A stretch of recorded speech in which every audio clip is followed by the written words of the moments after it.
अब बात आई गई हुई। अब कुछ दिनों के बाद श्री कृष्ण आए। श्री कृष्ण से बताया द्रौपदी ने कि भगवान आपने बड़ी इज्जत रखी, मैंने आपको याद किया, क्योंकि गुरु को याद किया जाता है, और आपने मेरी इज्जत रख दी। और कृष्ण जी को पता भी को नहीं किए हो गया कहानी हुआ। राम के श्री कृष्ण ने साड़ी बढ़ा दी तो फिर बताई गई सारी बातें कि ऐसे ऐसे हुआ था, ऐसे ऐसे हुआ था, और आपने ऐसी दया करी, साड़ी इतना ढेर लग गया, साड़ी खत्म नहीं हुई। अब भगवान श्री कृष्ण पिछले जन्म का भी साधक था और उनकी भी दिव्य दृष्टि काम करे थी। अपनी दिव्य दृष्टि से श्री कृष्ण ने देखा कि ओहो, तो द्रौपदी ने पूछा कि गुरुवर मुझे किस पुण्य का फल मिला ये। तब श्री कृष्ण ने अपनी दूरबीन से देखा, दिव्य दृष्टि से देखा, उसके प्रहृद में झांक के। ये तो आम आदमी देख लेते थे, पहले इतनी अच्छी आत्मा होती थी। जैसे कहते हैं धृतराष्ट्र ने ऐसे, कोई कथा फिर बताएंगे, प्रसंग बदल जाएगा। तो अब उसने देखा कि द्रौपदी तूने एक अंधे महात्मा को एक साड़ी का टुकड़ा पाड़ के दिया था, और उस अंधे को दिया हुआ दान तेरा यूं फल गया, उसका प्रतिफल है ये। तब उसको याद आया को तेरे की। अब पुण्यात्माओं देखो बात कहाँ से ध्यान देना।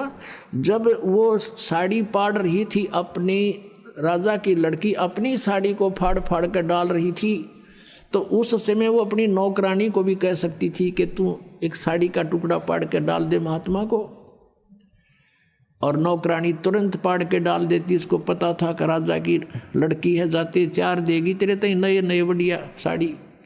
लेकिन नहीं, इतना ज्ञान दिया जाता था बच्चों को कि मैं रोटी खाऊंगा मेरा पेट भरेगा, मैं दान करूंगी तो मुझे मिलेगा, उसको इतना भी मालूम था।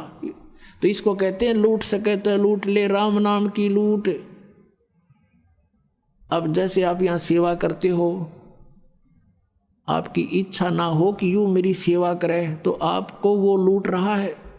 जहाँ तक आपकी पार बस आप अपने हाथों से सेवा करने की चेष्टा करें, जितनी भी हो जाए, और दान करें अपने हाथ से, अपनी कमाई से, वो आपको ही मिलेगा।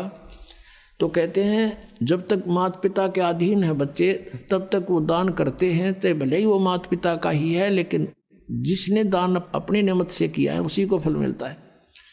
अब द्रौपदी कहती है कि हे भगवान, एक छोटी सी लीर पाड़ के दी थी मैंने, उसका इतना फल मिल गया, इज्जत रख दी मेरी, साड़ी तो देखी जा, लेकिन आज जो मेरी इज्जत रही है उसकी तो कोई कीमत नहीं।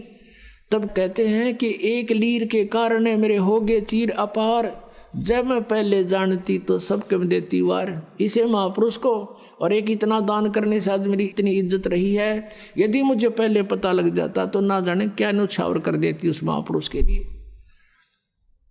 तो पुण्यात्माओं, परमात्मा को पता था कि इसका और कोई ऐसा संस्कार नहीं है जहां उस समय इसकी रक्षा हो सके। नाम इसने ले नहीं रखा, क्योंकि रानी बन गई, अंडी पाकेगी, और जब दुर्गति होगी, जब भगवान याद आता है तो इसे दयालु है परमात्मा, ये पहले ही प्रबंध करा देते हैं और कहते हैं गैल गैल लग गया फिर जब लग धरती आकाश।